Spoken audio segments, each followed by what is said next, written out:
Hello friends, welcome you all. आज हम vision IAS के 27 एंड 28 मार्च वाले डेली करंट अफेयर्स डिस्कस करेंगे। डिस्कस करने से पहले फ्रेंड्स, दो इंपॉर्टेंट नोटिफिकेशन मैं आपको बताना चाहता हूं। पहला कि ये जो अगले 2 दिन होंगी, हो सकता है जो डेली करंट अफेयर्स के वीडियो आने में थोड़ी सी डिले हो जाए, because I am going outside the town. Hence थोड़ा सा आप पेशेंस रखना, but I will try my best कि जल्द से जल्द आपको वो वीडियो उपलब्ध हो जाए। दूसरा जो नोटिफिकेशन है वो ये कि जो पॉलिटी पीटी 365 है, लगभग अब उसके एक लेक्चर बचे हुए हैं, अप्रोक्स 15 पेजेस के। तो फिर वो भी आपको 1 या 2 दिन में प्रोवाइड हो जाएंगी। आपको बस प्रॉपरली वॉच करना है, रिवाइज करना है, और आपकी जो कंसेप्ट में मिसअंडरस्टैंडिंग है वो क्लियर हो जाएगी। बिकॉज 1-2 ऐसे पॉइंट होंगे जहां पर आपको कंसेप्ट की मिसअंडरस्टैंडिंग होती होगी, बट आप इस वीडियो के माध्यम से उसे क्लियर कर सकते हो। और हाँ, आपको एम लक्ष्मीकांत रिवाइज करते रहनी है, because M Laxmikanth is a bulky book, and polity से क्वेश्चंस आते हैं, देन आपको रिवाइज करना चाहिए। ठीक है। So friends, without delay let's move to our discussion. 6 articles आज हमें डिस्कस करने हैं। The first one is Ministry of AYUSH at WHO, World Health Organisation, इन्होंने होस्ट कंट्री एग्रीमेंट साइन किया है for WHO Global Centre of Traditional Medicine. तो basically context ये है कि आपका जो global Centre of Traditional medicine है वो सेटअप की जाएगी, स्टैब्लिश की जाएगी जामनगर, गुजरात में, and it will be your first and only centre across the globe. अब ये सेंटर का क्या काम होगा वो हम जानेंगे, but we should understand what do you mean by traditional medicine. इसको समझना जरूरी है to understand the purpose, the aim of the GCTM. लेकिन इससे पहले we move to the syllabus. तो सिलेबस की अगर हम बात करें तो यहाँ पर आप देख सकते हो issues related to the development and management of social sector या services related to the health. तो यहाँ से आपका इश्यू नंबर 1 कवर हो जाएगा। What do you mean by traditional Medicine? तो आपने भी इसके बारे में जाना होगा। एक प्रकार से जो आपके घरेलू नुस्खे होते हैं, घरेलू नुस्खे यानी कि कभी भी आपने सुना होगा कि अगर सर्दी खांसी है तो हल्दी का दूध पी लो, या फिर कोई जड़ी बूटी या फिर पेड़ पौधे के कुछ जो जूस होते हैं उसको रिकमेंड किया जाता है टू हील एनी डिजीज। तो ये सब क्या एग्जाम्पल है? ये सब एग्जाम्पल है आपके ट्रेडिशनल मेडिसिन के। ठीक है। तो अगर हम ट्रेडिशनल मेडिसिन के डेफिनेशन पर जाएं तो आप देख सकते हो, as per the WHO traditional medicine refers to what? Knowledge, skills या प्रैक्टिसेस जो सर्टेन थ्योरीज पर या फिर बिलीफ सिस्टम पर या फिर एक्सपीरियंसेस पर आधारित है, जो डिफरेंट कल्चर्स में देखने को मिलती है। अब जैसे अब ट्राइबल कम्युनिटी की बात करते हैं, अब ट्राइबल कम्युनिटीज में जो मॉडर्न आपके जो दवाइयां हैं, साइंटिफिक जो दवाइयां हैं, वो सब तो ट्राइबल कम्युनिटी जनरली रिसीव नहीं करते। तो उनको अगर कोई बीमारी होती है तो कैसे हील कर पाते हैं? It is all because of the traditional medicine. उनके पास नेचर का नॉलेज होता है ना, कि अगर कोई डिजीज हुई तो उसको कैसे ट्रीट करना है। तो ये सब जो डिफरेंट कल्चर्स में ट्रेडिशनल नॉलेज विराजमान है, तो इन सब ट्रेडिशनल नॉलेज को हार्नेस करना और इसको यूटिलाइज करना टू हील द डिजीज, इन्हीं को हम ट्रेडिशनल मेडिसिन कहते हैं। ठीक है।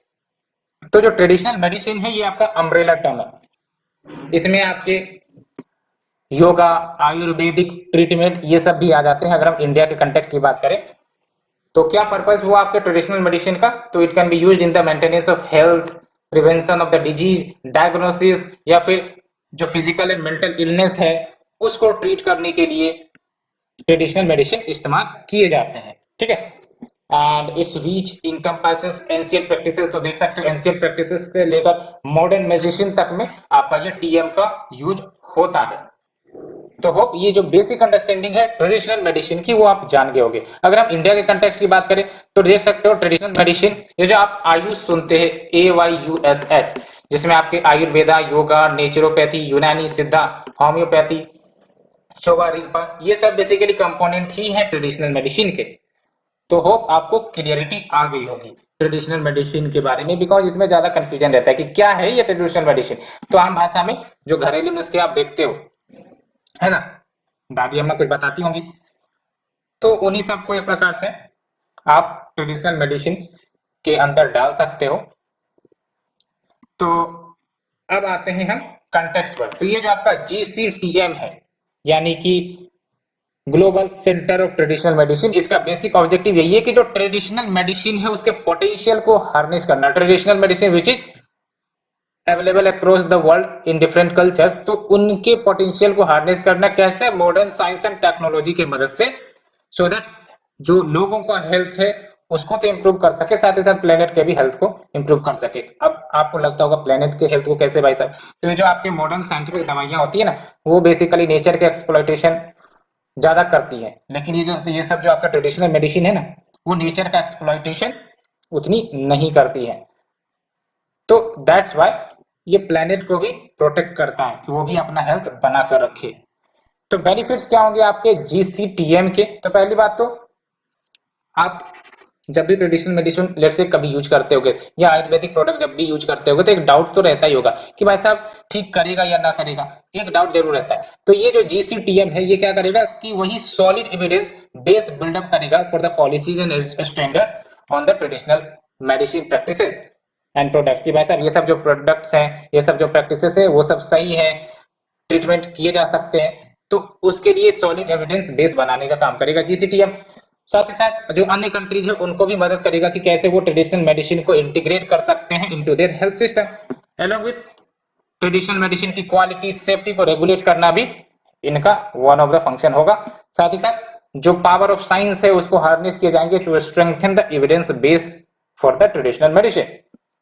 ये सब हमने कंपोनेंट डिस्कस किए। अब ये जो आपके जीसीटीएम है इसके 4 मेन स्ट्रेटेजिक एरियाज है, इन 4 एरियाज पर ये फोकस करेगा। कौन कौन से? इनोवेशन एंड टेक्नोलॉजी पर फोकस करेगा, एविडेंस एंड लर्निंग पर फोकस करेगा, because evidence is very important. जब भी हमें कोई प्रोडक्ट खरीदना होता है तो उसके प्रति विश्वास होना जरूरी है, अदरवाइज उस प्रोडक्ट को नहीं खरीदे जाते जनरली। तो evidence and learning, sustainability and equity, data and analytics. Data and analytics यानी कि जो भी हम प्रोडक्ट यूज कर रहे हैं उसका एक प्रकार से जो भी डाटा निकलेगा तो पता तो चलेगा कि हाँ जो डिजीज है वो हील हो रहे हैं या नहीं हो रहे हैं। तो data and analytics is also one of the important pillar. तो कभी कभी आप आंसर राइटिंग लिखोगे तो ये जो डायग्राम है आप अच्छे से इस्तेमाल कर सकते हो इस टाइप से, ठीक है, तो आंसर में जो रिचनेस है वो और ज्यादा बढ़ जाएंगी। तो फ्रेंड्स ये हमने डिस्कस किया। और दूसरी इंपॉर्टेंट बात, whenever we are writing the answer, तो जब भी कोई गवर्नमेंट स्कीम है या फिर इस प्रकार के कोई न्यूज आते हैं तो जरूर लिखनी है कि गवर्नमेंट क्या स्टेप्स ले रही है इन फील्ड को बढ़ावा देने के लिए। जैसे आपका नेशनल आयुष मिशन है वो आपका चलाया जा रहा है, scheme for voluntary certification of yoga professionals ये चलाई जा रही है, योगा सर्टिफिकेशन बोर्ड स्टेब्लिश की गई है, आयुष इंफॉर्मेशन सेल स्टेब्लिश की गई है जो आपके आयुष रिलेटेड इंफॉर्मेशन स्प्रेड करने में काम करती हैं। और आयुष का मतलब तो मैंने आपको बताया, आयुर्वेदा, योगा, नेचुरोपैथी, यूनानी, सिद्धा, होम्योपैथी एंड ये सब आपके आ जाते हैं, ठीक है। तो होप आपको ये बेसिक अंडरस्टैंडिंग क्लियर हो गई होगी। Let's move to the second article friend. Australia declares mass bleaching at Great Barrier Reef. अब ये ब्लीचिंग क्या है भाई साहब? ब्लीचिंग का सिंपल सा मतलब है डीकलराइजेशन, ठीक है। और आपको पता होगा जब भी जो कोरल रीफ्स होती हैं काफी ज्यादा कलरफुल स्पीसीज होती हैं, आपको पता है, और जब भी इन्वायरमेंटल स्ट्रेस इन पर आएगा तो ये ब्लीच करना शुरू कर देते हैं। तो ब्लीच करने का एक सिग्नल होता है कि हाँ एक्सट्रीम इन्वायरमेंट कहीं ना कहीं जो कोरल्स है वो फेस कर रही है। एक्सट्रीम इन्वायरमेंट जैसे आपके मैन हीट वेव्स ही हो गए, तो ये सब जो है कंपोनेंट आपके आते हैं इसके अंतर्गत। तो कोरल ब्लीचिंग क्या होता है, कोरल्स क्या होता है, इसके बारे में हम जानेंगे। And first of all we look at the syllabus and the syllabus covers your, अब तो आपको भी सिलेबस याद हो गई होंगी, आप खुद बता सकते हो। The syllabus includes conservation, environmental pollution, degradation. Conservation will be best suited here. तो इसको जानने से पहले ऑस्ट्रेलिया के बारे में हम जानते हैं। ये जो ग्रेट बैरियर रीफ है वो है कहाँ? तो ऑस्ट्रेलिया के बारे में आप जानते ही होंगे, ये है आपका ऑस्ट्रेलिया, ठीक है। आप हमें बताओ सदर्न हेमिस्फीयर में लोकेटेड है या फिर नदर्न हेमिस्फीयर में? तो ये जो आपका ऑस्ट्रेलिया है ये आपका बेसिकली अगर देखा जाए तो ईस्टर्न सेक्शन है, ठीक है। और ऑस्ट्रेलिया के जो ईस्टर्न कोस्ट है वहीं पर आपका लंबा सा देख रहे हो ग्रेट बैरियर रीफ लोकेटेड है, ठीक है। और काफी इंपॉर्टेंट होते हैं ये कोरल्स, आपको पता होगा, क्योंकि बहुत सारे स्पीसीज को ये शरण देते हैं। और भी क्या, water purification along with what, जो आपका फूड के सोर्सेस होते हैं डिफरेंट स्पीसीज के लिए। और आपका इंडिकेटर भी होता है कि जो ओशियन वाटर है वो फिलहाल कौन सी स्थिति से गुजर रही है। फॉर एग्जाम्पल अगर ओशन वाटर ज्यादा हीट अप हो रहे हैं तो कोरल ब्लीचिंग हो जाएगी, मेराइन हीट वेव ज्यादा आ रहे हैं तो पता चलेगा कोरल ब्लीचिंग हो जा रही है। तो बहुत सारे काम ये आपके करते हैं। लंग्स ऑफ द ओशियन किसे कहा जाता है, आप हमें बताओ। सो फ्रेंड्स, ये हमने डिस्कस किया और मैंने ग्रेट बैरियर रीफ के बारे में भी थोड़ी बहुत चर्चा कर ली। तो आप देख सकते हैं ये रिपोर्ट की जा रही है कि जो आपकी ग्रेट बैरियर रीफ है जो कि वर्ल्ड का लार्जेस्ट कोरल रीफ सिस्टम है और वहां पर आपके मास ब्लीचिंग इवेंट हो रहे हैं और ये चौथा मास ब्लीचिंग इवेंट होगा सिंस 2016। तो लगातार आप देख सकते हो मास ब्लीचिंग के जो इंसिडेंट है यहाँ पर देखने को मिल रहे हैं। और इससे पहले आपका जो ग्रेट बैरियर रीफ है यहाँ पर 3 मास ब्लीचिंग इवेंट्स हो चुकी हैं ड्यूरिंग द हीट वेव 2016 में, 2017 में, 2020 में। बिकॉज हीट वेव का मतलब क्या हुआ, ओशियन टेम्परेचर बढ़ जाना, खासकर मेराइन हीट वेव की बात कर रहे हैं। तो ओशियन टेम्परेचर का बढ़ जाना, अब जैसे ही टेम्परेचर बढ़ेगा तो जो कोरल रीफ्स होते हैं वो बर्दाश्त नहीं कर पाते, तो क्या करेंगे, जो एल्गी अटैच्ड होते हैं कोरल पॉलिप्स के साथ वो बेसिकली भागने लगेंगे वहां से, अपना सेफ एनवायरनमेंट ढूंढने लगेंगे। तो अल्टीमेटली डीकलराइजेशन होगा। बिकॉज कलर कौन प्रोवाइड करता है कोरल्स को, आप हमें बताओ। जो ये एल्गी होते हैं यही तो ब्यूटीफुल कलर्स प्रोवाइड करते हैं, अब यही नहीं रहेंगी तो फिर कलर्स कहां से रहेंगी। तो ये बातें होगी। और ये जो आपका ग्रेट बैरियर रीफ है ये बेसिकली 2300 किलोमीटर का लॉन्ग स्ट्रेच में लाई करता है along the north east coast of Australia. तो ये जो आप यहाँ लंबा सा देख रहे हो ग्रेट बैरियर रीफ का स्ट्रेच लगभग आपका 2300 किलोमीटर का, आप समझ सकते हो। और ये आपका वर्ल्ड हेरिटेज एरिया के रूप में भी डिक्लेयर हुआ था 1981 में because of its outstanding universal value. अब 4-5 इंपॉर्टेंस बताओ हमें कोरल रीफ का, मैंने बताया भी है वैसे अभी फिलहाल, आप एक बार फिर से सोच के बताओ क्या 4-5 आपके जो इंपॉर्टेंस है कोरल्स के। एंड ये जो आपके रीफ स्ट्रक्चर है, देखो कोरल्स में समझना जरूरी है कि जो कोरल रीफ बनते हैं वो आपके सिम्बायोटिक रिलेशनशिप के कारण बनते हैं बिटवीन द एल्गी, जिसको हम जूजेंथेली कहते हैं, एंड योर कोरल पॉलिप्स। ठीक है, तो बेसिकली एल्गी कलर प्रोवाइड करता है, फूड प्रोवाइड करता है कोरल पॉलिप्स को, और कोरल पॉलिप्स जो होते हैं वो बेसिकली घर प्रोवाइड करते हैं किसको, एल्गी को।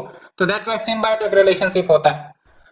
तो ये जो रीफ स्ट्रक्चर है it is composed bye billions of tiny organism जिसको हम कोरल पॉलिप्स कहते हैं। और ब्लीचिंग कब अकर होगी, जब healthy coral stressed environment face कर रहे होंगे, like rise in the ocean temperature. अब ये राइज इन ओशियन टेम्परेचर क्यों हो रहा होगा, it is all because of the climate change, marine heat waves का लिए हमने आर्टिकल पढ़ा था। ठीक है, एंड इसके कारण जो एल्गी हैं जो इन कोरल पॉलिप्स पर अपना शरण लिए हुए हैं वो भागने लग जाते हैं। ठीक है, तो अल्टीमेटली उसके साथ कलर भी चला जाता है। और ये जो आपका ब्लीचिंग हो रहा है इट इज डिस्पाइट कि ला नीना वेदर फेनोमेना अभी फिलहाल ऑस्ट्रेलिया के क्लाइमेट को इन्फ्लुएंस कर रहा है, फिर भी, और आपको पता है ला नीना वेदर फेनोमेना क्या करता है, कूलिंग कंडीशन लाता है, फिर भी आपको ये ब्लीचिंग देखने को मिल रहा है। तो कोरल्स के बारे में हम जानते हैं, कोरल्स के बेसिक के बारे में अभी हम जानने का प्रयास करेंगे, वैसे मैंने आपको बता ही दिया है। तो जो कोरल रीफ्स होते हैं बेसिकली ये लार्ज कॉलोनीज होते हैं किसके, इनवर्टिब्रेट के। इनवर्टिब्रेट यानी कि जिसके बैकबोन नहीं होते, हम लोग वर्टिब्रेट्स है। ठीक है, and tiny soft bodied animal cold coral polyps जो सिम्बायोटिक रिलेशनशिप में रहते हैं, सिम्बायोटिक यानी कि म्यूचुअली बेनिफिशियल। तो जो कोरल पॉलिप्स होते हैं वो बेनिफिट पहुंचाते हैं जूजेंथेली को, एंड जो जूजेंथेली है वो बेनिफिट पहुंचाते हैं कोरल पॉलिप्स को, दैट्स व्हाई सिम्बायोटिक रिलेशनशिप में रहते हैं। जो एल्गी का नाम क्या होता है, जूजेंथेली।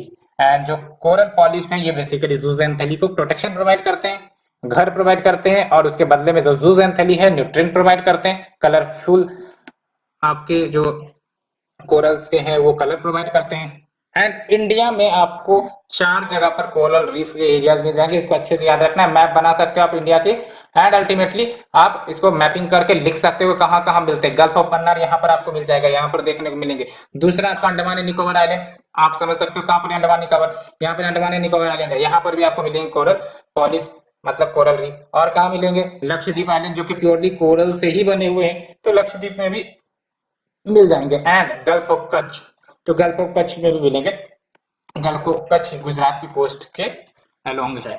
तो ये 4 जगह आपको याद रखने हैं मैप करके। ठीक है, एंड जो कोरल रीफ्स होते हैं ये important biodiverse and productive ecosystem में से एक होता है, नेचुरल बैरियर के रूप में काम करते हैं टू द शोर लाइन्स की। अगर आपका साइक्लोन सब आते हैं या फिर कोई स्टॉर्म आता है, तूफान आता है, तो फिर ये जो है कोस्ट को या फिर इंटरनल एरिया को प्रोटेक्शन प्रोवाइड कर सकता है, डैमेज से प्रोटेक्शन प्रोवाइड कर सकते हैं, which can cause due to the storms, hurricanes, cyclones etcetera.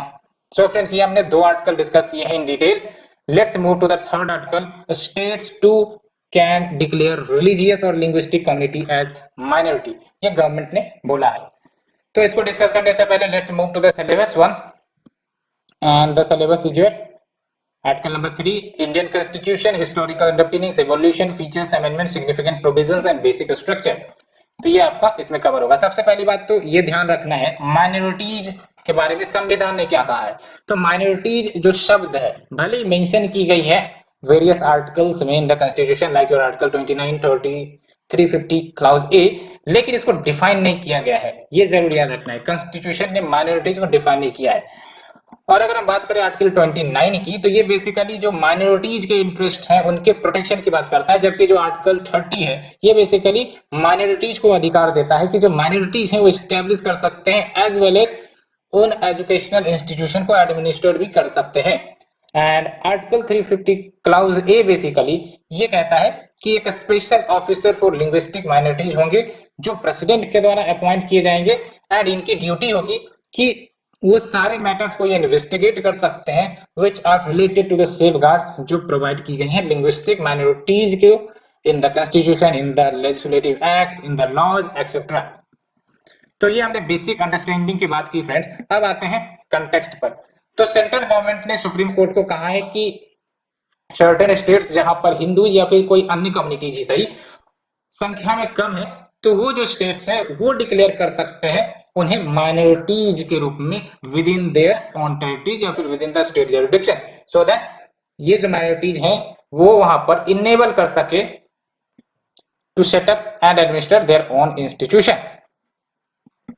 तो जो सेंटर का रिस्पॉन्स है वो इसलिए आया है बिकॉज एक प्लेयर फाइल की गई थी जिसके तहत माइनॉरिटी स्टेटस हिंदूज के लिए मांग की गई थी in the states like Mizoram, Punjab, in accordance with the principle जो ले डाउन की गई थी सुप्रीम कोर्ट के द्वारा in the TMA pi ruling 2002। अब ये टीएमए पाई रूलिंग 2002 क्या है? तो बेसिकली इस केस में सुप्रीम कोर्ट ने कहा था कि आर्टिकल 30 के लिए जो रिलीजियस एंड लिंग्विस्टिक माइनॉरिटीज है उसको स्टेट वाइज कंसिडर किए जाएंगे। याद रखना स्टेट वाइज, यानी कि लेट्स से कि हिंदू पॉपुलेशन है और वो किसी राज्य में एक प्रकार से बहुत ही कम संख्या में है, तो वहां पर आपका वो माइनॉरिटीज के रूप में भी डिक्लेयर हो सकते हैं। तो ये बेसिकली कंटेक्स्ट है, ठीक है। तो ये बात आपको ध्यान रखनी है, ये केस भी जरूर याद रखना है। टीएमए पाई केस, यहाँ पर सुप्रीम कोर्ट ने कहा था for the purpose of article 30 religious and linguistic minority have to be considered state wise. And centre ने क्लैरिफाई भी किया है कि under the constitution both parliament and state legislature have concurrent powers, यानी कि दोनों के पास पावर है कि वो लॉ इनेक्ट कर सकते हैं जिसके तहत माइनॉरिटीज और उनके इंटरेस्ट के प्रोटेक्शन को प्रोवाइड कर सकते हैं। एंड ये आपका वेरी वेरी इंपॉर्टेंट है, याद रखना है कि फिलहाल ओनली दोज कम्युनिटीज जो नोटिफाई की गई हैं section 2 clause C of the National Minorities Commission Act 1992 by the central government, उसको बेसिकली माइनॉरिटीज के रूप में रिगार्ड किया जाता है, ठीक है। ये जरूर याद रखनी है। तो इसके अंतर्गत अभी फिलहाल Muslims, Christians, Sikh, Buddhist, Parsi and Jains आ जाते हैं, ठीक है। ये जरूर याद रखनी है आपको। सो फ्रेंड्स, ये हमने डिस्कस किया डिटेल से। Let's move to the next article, comprehensive economic partnership between India and United Arab Emirates. ये अभी अनेबल की गई। ये बार बार डिस्कशन में चल रहा था कि हो सकता है सीईपीए साइन की जाए जल्द से जल्द। इससे रिलेटेड मैंने एक आर्टिकल भी डिस्कस किया था आई थिंक 2-3 दिन पहले। तो ये जो आपका सीईपीए है बिटवीन इंडिया एंड यूएई, उम्मीद की जा रही है कि 1 मई 2022 से आपका इन्फोर्सेबल हो जाए। लेकिन इसको जानने से पहले एक बार हमें कहीं ना कहीं यूएई के मैप के दर्शन कर लेने चाहिए। तो ये आप मैप देख सकते हो यूएई के, हम इसे अंडरलाइन कर लेते हैं। यहाँ पर आप देखो ये आपका यूएई है, अबू धाबी आपको यहाँ पर दिख रहा होगा, यूएई का आपका कैपिटल है, ठीक है। और आप देख सकते हो ओमान है, ये आप बताओ कौन सा ये स्ट्रेट है between the Iran and Oman, ठीक है। एंड बॉर्डरिंग कंट्रीज की बात करते हैं तो देख लो सऊदी अरेबिया है, आपका ओमान है, ठीक है। तो अब आपको ये क्लियर हो गई होगी। ये कौन सा वाटर बॉडी है आप हमें नाम बताओ, ये कौन सा वाटर बॉडी है आप हमें नाम बताओ। ये सब मैप में आप देखोगे तो आपको क्लियर हो जाएगी। फिर आपको यहाँ पर दिख रहा होगा ट्रॉपिक ऑफ कैंसर क्रॉस कर रही है, और ये जो मुस्कैट है ओमान का कैपिटल, इसको ये क्रॉस करती हैं, ठीक है। तो ये सब आपको ध्यान रखनी है व्हाइल डूइंग द मैप। तो होप आपको ये क्लियर हो गई होगी। Let's move to the discussion. तो ये जो आपका इंडिया यूएई सीईपीए है, इसको अनेबल किया गया किसके द्वारा? Ministry of commerce and industry के द्वारा इन यूएई, एंड इसको इंटर करने की उम्मीद की जा रही है 1 मई 2022 से। और इसको वैसे साइन किया गया था 2022 फेब में। याद रखना, साइन करना और इन्फोर्स करने में अंतर है। साइन करना यानी कि हम सहमति दिखा रहे हैं, लेकिन इंप्लीमेंट करेंगे या नहीं करेंगे वो बेसिकली आफ्टर रेटिफिकेशन ही डिसीजन होता है। तो ये बातें हो गई during the India UAE virtual summit. और आपको ध्यान रखनी है, it is the first deep and full trade agreement जो साइन की गई है इंडिया के द्वारा with any country in the past decade, यानी कि पिछले 10 सालों में ये आपका पहला and full free trade agreement होगा जो इंडिया और अन्य किसी देश के साथ साइन हुआ है। तो काफी लंबे समय से कहने का मतलब ये कि फ्री ट्रेड एग्रीमेंट साइन नहीं की गई है इंडिया के द्वारा। एंड जब हम बात करते हैं कॉम्प्रिहेंसिव की, तो कॉम्प्रिहेंसिव का मतलब ही होता है कि इसमें सिर्फ ट्रेड रिलेटेड टू गुड्स वाले मैटर ही कवर नहीं होंगे, बल्कि बहुत सारे matters related to the trades वो कवर होंगे, जैसे trades in goods, rules of origin. ये रूल्स ऑफ ऑरिजिन क्या होता है इसको आपको समझनी है अच्छे से।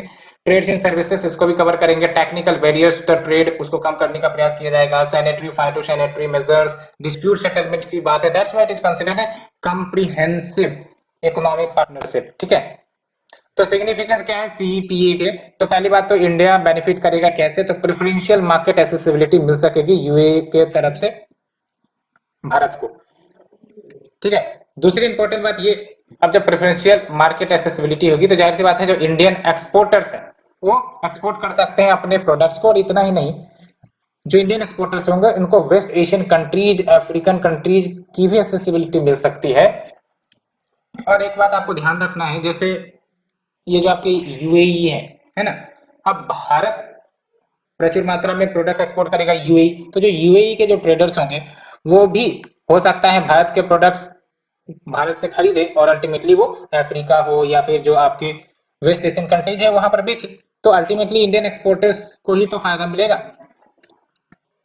Because UAE is the gateway to all of Africa and many other parts of the world. And ये आप देख सकते हो वैल्यूएशन के टर्म्स में क्या बेनिफिट होगी। तो जो बायलैटरल मर्चेंडाइज ट्रेड है, बायलैटरल यानी कि दोनों देश के बीच जो ट्रेड वैल्यूएशन है वो आपका $100 बिलियन तक पहुंच सकता है आने वाले 5 सालों में, जो कि अभी फिलहाल $43 बिलियन ही है फाइनेंशियल ईयर 2021 की बात करें तो। अब बात करते हैं इंडिया यूएई रिलेशंस की। तो जो आपका यूएई है वो आपका इंडिया का तीसरा लार्जेस्ट ट्रेडिंग पार्टनर है, तीसरा लार्जेस्ट ट्रेडिंग पार्टनर। तो पहला कौन है? पहला है आपका चाइना, दूसरा है आपका यूएसए, ठीक है, और सेकंड लार्जेस्ट एक्सपोर्ट डेस्टिनेशन है यूएई। एंड दोनों कंट्रीज के मैरीटाइम कोऑपरेशन से रिलेटेड एग्रीमेंट भी है, so that peace and security maintain की जा सके in the region via regular military exercises. और ये रेगुलर मिलिट्री एक्सरसाइजेज होती भी है लाइक योर डेजर्ट ईगल। तो डेजर्ट ईगल के बारे में आपको पता होना चाहिए कि किन किन देशों के बीच में एक्सरसाइज होती है। और ये तो और भी अच्छे से याद रखना, UAE has the highest number of Indian diaspora. सबसे ज्यादा भारतीय डायस्पोरा कहां पर है? यूएई में है। तो जाहिर सी बात है रेमिटेंस का सोर्स भी आपका यूएई से अच्छा खासा आता है भारत को। आप देख सकते हो 2019 में कितना रेमिटेंस आया था? $17.06 बिलियन। तो ये बात है। आप हमें बताओ सबसे ज्यादा रेमिटेंस कौन से राज्य रिसीव करते हैं? और दूसरी इंपॉर्टेंट बात ये कि दुनिया में सबसे ज्यादा रेमिटेंस रिसीवर कौन है, इंडिया है या चाइना? ठीक है। और next importance is your space collaboration, because ISRO ने लॉन्च किया है यूएई का पहला नैनो सैटेलाइट जिसको हम कहते हैं नाइफ 1। तो ये आपका नाइफ 1 याद रखना है क्या है ये और किसका है। तो अगर हम बात करें टाइप्स ऑफ ट्रेड एग्रीमेंट की, तो देख सकते हैं तो होता है आपका एफटीए यानी कि फ्री ट्रेड एग्रीमेंट। इसमें क्या होता है, दो या दो से ज्यादा देश सिंपली एग्री करेंगे कि वैसा प्रेफरेंशियल ट्रेड टर्म्स हो, यानी कि जो भी प्रोडक्ट्स आपके देश से हमारे देश में आते हैं या फिर वाइस वर्सा, तो उसमें आपका छूट हो, टैरिफ कंसेशन मिले, ठीक है, टू द पार्टनर कंट्री। तो ये होता है आपका एफटीए। और इसमें निगेटिव लिस्ट ऑफ प्रोडक्ट्स भी मेंटेन की जाती है। और ये निगेटिव लिस्ट क्या होता है? तो basically it is the list of certain items जिसके तहत एफटीए जो नॉर्म्स हैं वो लागू नहीं होते हैं। और ये आपका मोर कॉम्प्रिहेंसिव है than the preferential trade agreement.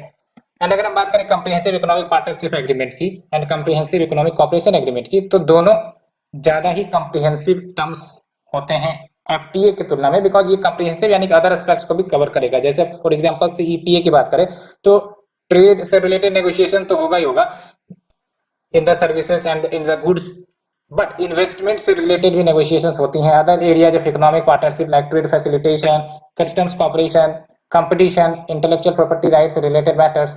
And अगर हम बात करें सीईसीए की तो ये basically negotiations related to the trade tariff, quotas, rates, इन सब के मैटर को ही डील करती है। एंड ये उतना ज्यादा कॉम्प्रिहेंसिव नहीं होता है जितना सीईपीए होता है। तो इसका मतलब CEPA is the most comprehensive than CECA. और सबसे कम आपका कॉम्प्रिहेंसिव इन तीनों में अगर देखा जाए तो आपका कौन है, आपका एफटीए है ना। तो ये अच्छे से याद रखना, यहां से हो सकता है पोटेंशियल क्वेश्चन बन जाए। ठीक है, मैच द फॉलोइंग के रूप में आपको पूछा जा सकता है या फिर आपका कॉम्प्रिहेंसिव के आधार पर अरेंजमेंट पूछी जा सकती है, तो ये ध्यान रखनी है। Let's move to the next article friends. India's space economy valued at ₹36,795 crore. आपको पता है इंडिया की जो स्पेस इकोनॉमी है या फिर स्पेस सेक्टर वो धीरे धीरे काफी आगे बढ़ती नजर आ रही है, काफी ज्यादा पोटेंशियल भी रखती है हमारी स्पेस इकोनॉमी। बस थोड़ा सा और ज्यादा हमें आगे बढ़ना होगा स्पेस सेक्टर में, क्योंकि आने वाले समय में स्पेस का जो पोटेंशियल है वो काफी ज्यादा है। और हमारी जो संस्था है इसरो काफी ज्यादा एडवांस्ड स्पेस इंस्टीट्यूशन है और ISRO can play an important role in the India space sector. तो ये बात होते हैं, इसे हम डिस्कस करेंगे, लेकिन चलिए हम सिलेबस के साथ डिस्कस करते हैं। तो सिलेबस की बात करें, Indian economy and issue related to planning mobilisation. अब इंडियन इकोनॉमी में आपके स्पेस इकोनॉमी भी जुड़ जाएंगे। ठीक है, तो देख सकते हैं एक प्रकार से first of the kind attempt valuation study की गई। वैल्यूएशन का अनुमान लगाया गया इंडियन स्पेस इकोनॉमी का, किसके द्वारा, centre for development studies and Indian institute of space science and technology, दोनों के द्वारा मिलकर। तो जो स्पेस इकोनॉमी की अगर हम बात करते हैं, it relates to the certain range of activities and use of resources जो वैल्यू क्रिएट करते हैं, बेनिफिट्स क्रिएट करते हैं to the human beings, like exploration, research, understand, managing and utilising the space.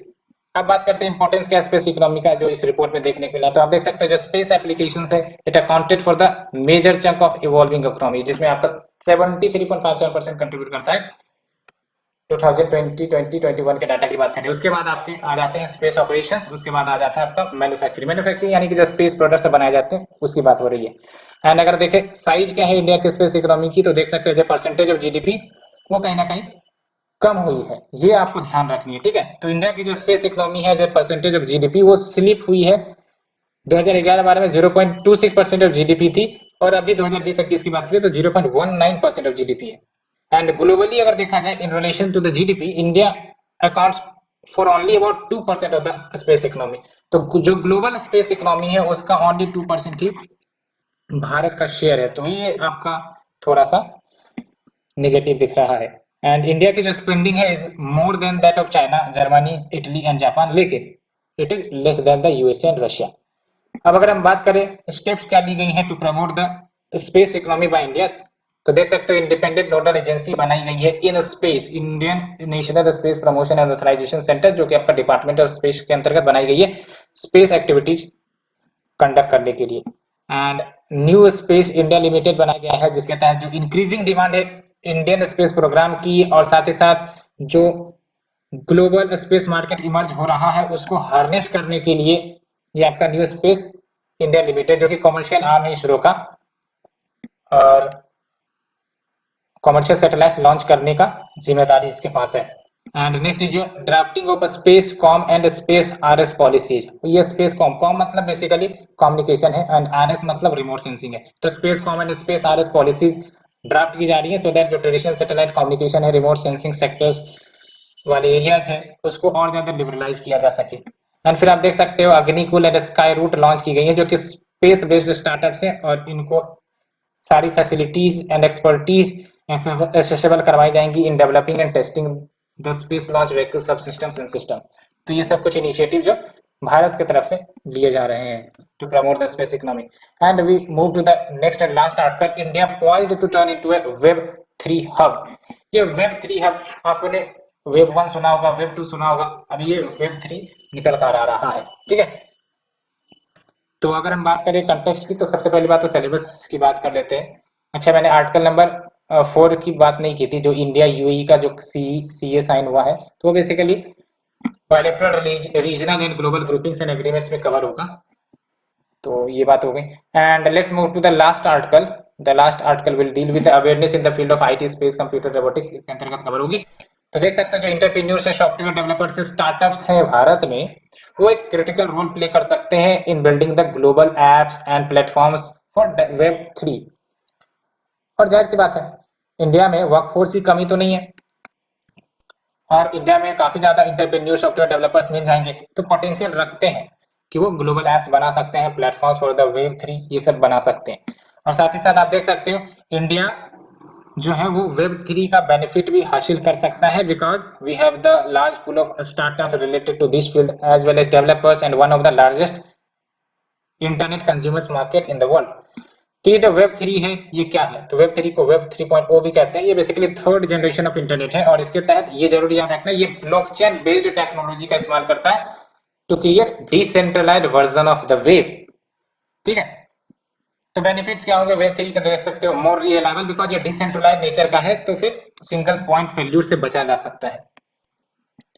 And bigger corporations जो है, यानी कि बड़ी बड़ी कंपनियां जिसको हम कहते हैं, may no longer control any aspect of internet because it is decentralized. ठीक है, एंड पर्सनलाइजेशन बढ़ाया जा सकता है on the internet, uninterrupted services provide की जा सकती है because it enables peer to peer transactions.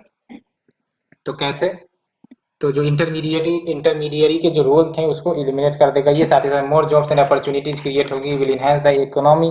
Challenges भी है, पहली बात तो प्राइवेसी का चैलेंज आएगा ही आएगा, because lack of data standards, उसके कारण प्राइवेसी से रिलेटेड इशू आ जाएंगी। डिसेंट्रलाइजेशन का मतलब ये भी हो सकता है कि इसको मॉनिटर करना, रेगुलेट करना डिफिकल्ट हो जाएगा, जस्ट लाइक जो आपका बिटकॉइन क्रिप्टो करेंसी की हम बात करते हैं, इसके कारण आपका साइबर क्राइम्स, ऑनलाइन अब्यूज ये सब बढ़ सकती है। Lack of legal clarity around cryptocurrency, NFTs and discerning true intentions and potential of projects in new industry. तो ये सब कुछ है आपके चैलेंजेस। और यहाँ पर आप देख सकते हो वेब 1, वेब 2, वेब 3, हो सकता है इसका कंपैरिजन पूछ लिया जाए, लेकिन आई डोंट थिंक सो। तो देख सकते हो जो वेब 1 है वो आपका 1990 के पीरियड में आया था, वेब 2 2005 के पीरियड से अभी तक चल रहा है, और वेब 3 जो है वो आपका 2021 से आपका चलना शुरू हुआ। इसमें आपका blockchain distributed across multiple network, इन सब तकनीक पर आपका डाटा स्टोर होता है। देख सकते हो वेब 1 में जो डाटा थे वो आपका सर्वर के फाइल सिस्टम में स्टोर हो जाते थे। कुछ एग्जांपल देख सकते हो आपके वेब 3 के, तो एनएफटीज हैं, क्रिप्टो करेंसी ट्रांजेक्शन, ये सब हैं आपके। ठीक है, तो आप देख लेना, अगर इंपॉर्टेंट हो तो एक बार इस पर झलक डाल देना, but I don't think so. So friends, ये हमने डिस्कस किया all these articles, hope you understood clearly. And आज के लिए इतना ही फ्रेंड्स, मैंने दो नोटिफिकेशंस बता दिए हैं। अगर वीडियो डिले हो तो फिर मैं कोशिश करूंगा कि डिले ना हो। Thank you friend, thank you very much.